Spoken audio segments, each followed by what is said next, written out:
I was just always on something. I just basically used any woman that was in my path. At heart, I was a hedonist. I am absolutely shattered to know that my hero was at his root and his core, he was a liar. It just ripped my heart out. I didn't step foot into another church for 19 years. I kept getting this terrible depression, and I found that it would go away when I started drinking. Literally for 19 years, I stayed intoxicated or inebriated. I would go to bed drunk. I would wake up still drunk. During the day, I'd be popping Vicodin and pills, and I'd carry a little bullet of cocaine so I could, get my ups and my downs. So I kept having car accident after car accident. I couldn't hear anything. I thought maybe I was dead. 2,000 stitches in my body. We had people that were offering us $25 million. A multimillionaire was not enough.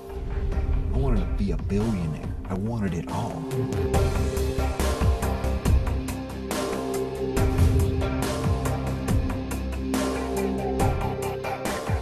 I guess I wasn't willing to change. Doc goes, "Greg, we need to talk. You're terminal." I'm a dead man. Absolutely, without a doubt, I know I'm dying.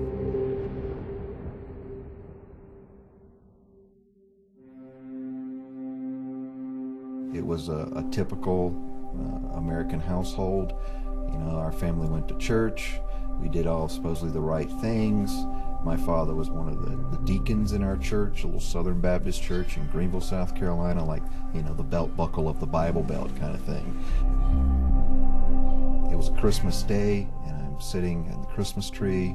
My uncle sexually molested me at the Christmas tree. And I didn't understand. I was 6 years old, and I think I just kind of buried it. Then I was really confused. I was awakened sexually at 6 years of age, and then I understood how that was wrong. And then I thought, I felt so guilty, like I had done something wrong. And so when I was 7 or 8, I started playing doctor with girls. And so it kept going on, and it got worse and worse. I ended up getting a girl pregnant at a very young age. I remember one night, just really crystal clear, when I was 12 years old, that it was right after the preacher had spoken, and he shared about Jesus, and then they started playing that music, like at the end of Billy Graham, that "Just As I Am," and they played it like 50 chorus lines. I'm going, dude, is this ever going to end? I'm ready to get out of here. Man, I was white-knuckling the pews like this. I'm like, I'm not going down there. I can outlast this song. I really can. And the next thing I know, it's just like, am I really doing this? Am I really going to give my life to Jesus? And I walked down there, and my life changed from that time on. And it seemed like the stuff that happened when I was 6 just kind of disappeared. I didn't think about it anymore. My father, who was head of the deacons, he got caught cheating on my mother with the secretary of his company. And then it came out. My mom found out about it, and then the church found out about it. And what ensued was what they called church discipline, where they basically remove him from leadership in the church. And what I sensed in that whole thing was there wasn't any love involved in it. It just seemed harsh. And I kept hearing all these whispers and gossip in a little 70-person Southern Baptist church, and I'm like, I can't believe this. I mean, I'm already angry with my father. I mean, when I hear the news about Dad, I am absolutely shattered. I mean, I am devastated to know that my hero was at his root and his core, he was a liar. And it felt like that's exactly what all the church was, a bunch of lying hypocrites. And I left that church that day when I was 14, and I didn't step foot into another church for 19 years.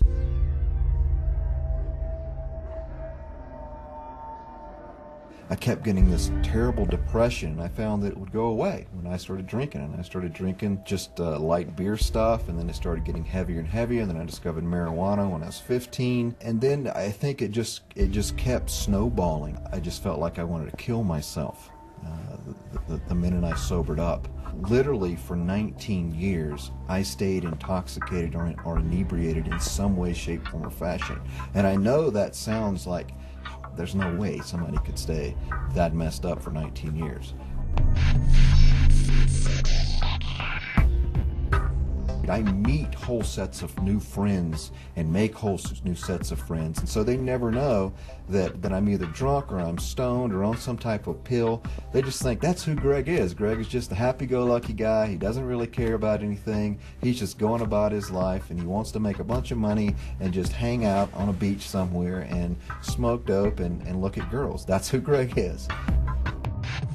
And so I had multiple girlfriends in this period of time that I took their virginity on and on like that. I just basically used any woman that was in my path. I manipulated. I mean, 19 years was nothing but a wake. I mean, a wake.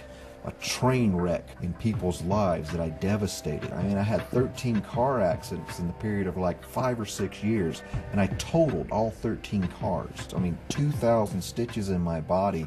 I've broken like every bone in my body except my hard head, you know, and I still couldn't get it. I still couldn't learn. I just kept, you know, I'm like, dude, cool. I ended up in the hospital. Hey, look, morphine, sweet. This rocks, man. And then I get out, I get more pills. Vicodin, yeah, this is good. I got in my car and I'm doing 110 miles an hour down a road with no lights on.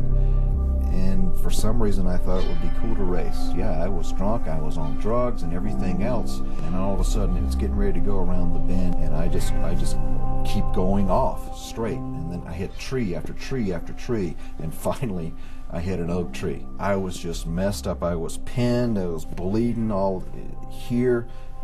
They actually had to push back in my intestines. I had internal bleeding. I almost died. I bruised my heart.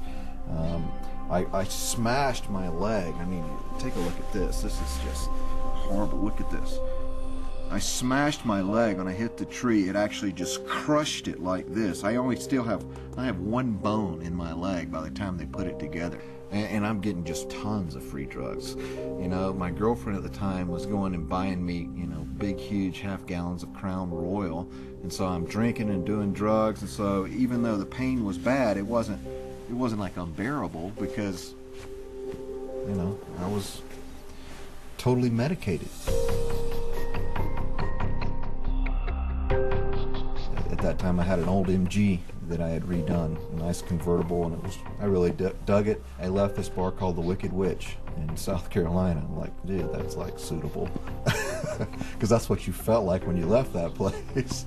I had forgotten my keys, and so I'd hot-wired my car, and the little wire had fallen off when I was driving down the road. And so I'm looking on the ground because my car starts cutting off and decelerating, and I look down for a second, and the next thing I know, I see headlights right in front of me, and I swerve onto the oncoming lane, and I hit this BMW head on.